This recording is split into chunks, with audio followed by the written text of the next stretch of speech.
horns, and on his horns 10 crowns, and on his heads a blasphemous name.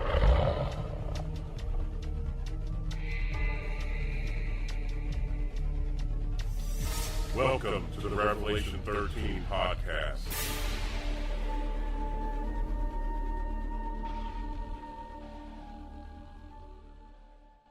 Hello and welcome to the Revelation 13 podcast. I'm your host, Mike Hopwood. Recent uprisings in the Middle East may indicate that we are getting closer to the fulfillment of prophetic events mentioned in the book of Daniel and Revelation. January of 2011, in the Arab country of Tunisia, 2 weeks of anti-government demonstrations prompted Tunisia's president, Ben Ali, to leave the country. Ali was only the second president Tunisia has had since the country had won its independence from France in 1956. Ben Ali had ruled for 23 years. The Jasmine Revolution, as it was called, initially started over corruption in government as well as escalating prices of goods, specifically food. Tunisia has had a secular government and hasn't been known for having Muslim extremist groups.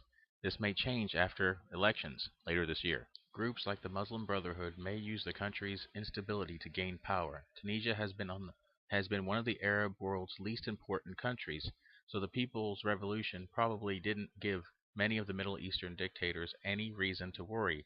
That is until civil unrest broke out in Egypt. Egypt is one of the largest Arab countries in terms of population, over 80 million.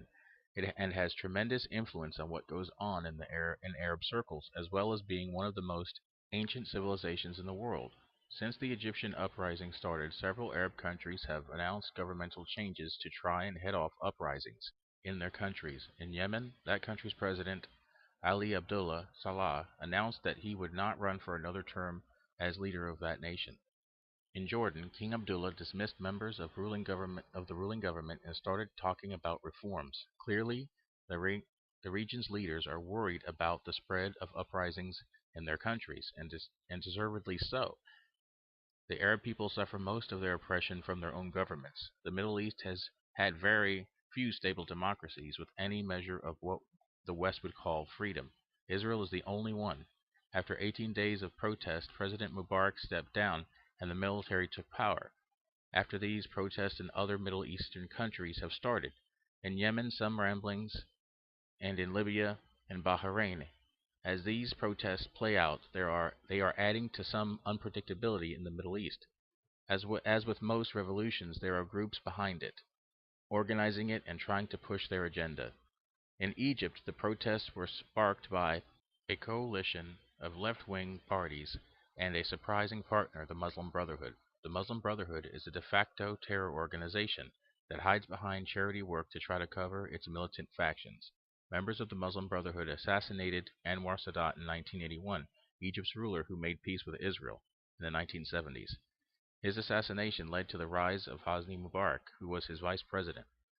Muslim Brotherhood members also were behind the first bombings of the World Trade Center in the early 90s.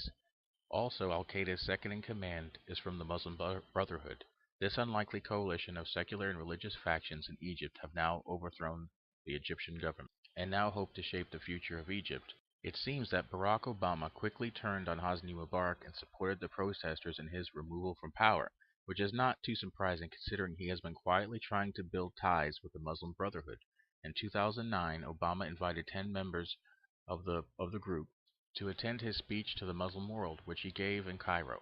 Also in 2009, the Egyptian newspaper Al-Masri Al-Yawm had reported that Obama had met with U.S. and European-based representatives of the Muslim Brotherhood. Diplomats from Mubarak's government have stated that they believe that the Obama administration has helped coordinate and aid the uprising. Knowing who exactly is behind these revolutions is hard to gauge past the secular left-wing parties and Muslim Brotherhood. But no doubt these groups are supported indirectly by others. Unfortunately for the people of Egypt, any freedoms they may obtain from this revolution may be short-lived or slowly withered away over time, because make no doubt that the Muslim Brotherhood will try to impose Sharia law on the people as soon as they have the power to do so.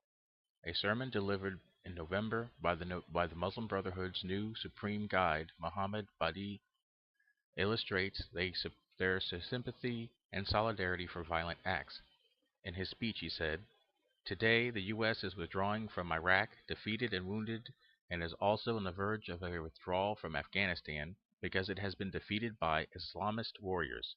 The U.S. is easy to defeat through violence since it is experiencing the beginning of its end and is heading towards its demise. The protests in Libya have escalated into a wrestling match for control of the country. Day by day, sections of the country come under control of protesters. The fall of Muammar Gaddafi seems very likely, especially since the U.S. and coalition forces have got involved in the fight. Those of us who study end-time events see these revolutions as very significant. Egypt and Libya have a part to play in end-time events. They eventually fall under the control of the Antichrist along with Ethiopia or the Sudan. In the book of Daniel, chapter 11, verse 40, tells of the Antichrist's conquests. He will invade the beautiful land, Israel. Many countries will fall, but Edom, Moab, and leaders of Ammon will be delivered from his hand. He will extend his power over many countries. Egypt will not escape. He will gain control over the treasures of gold and silver, and all the riches of Egypt, with the Libyans and Nubians in submission.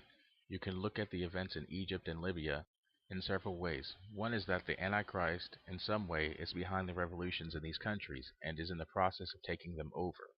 Or the unrest in these countries will continue and eventually end with the Antichrist invading and taking over. Daniel 7:24 tells us that the Antichrist will subdue three kings. One could speculate that Egypt, Libya, and Tunisia might be the three, or at least two of the three, since Tunisia is next to Libya and could be considered the same territory as Libya. Personally, I think that the second scenario is the most likely one. The Antichrist will invade these countries at a later time and extend his influence over them. Revolutions and new governments can take years to become stable or to fail. Egypt has another prophecy concerning it. Ezekiel 29:10 through 12 says, Behold, therefore I am against thee and against thy rivers, and I will make the land of Egypt utterly waste and desolate, from the tower of Syene even unto the border of Ethiopia. No foot of man shall pass through it, nor foot of beast shall pass through it, neither shall it be inhabited 40 years. I will make the land of Egypt desolate in the midst of the countries that are desolate, and her cities that are laid waste shall be desolate 40 years. And I will scatter the Egyptians among the nations.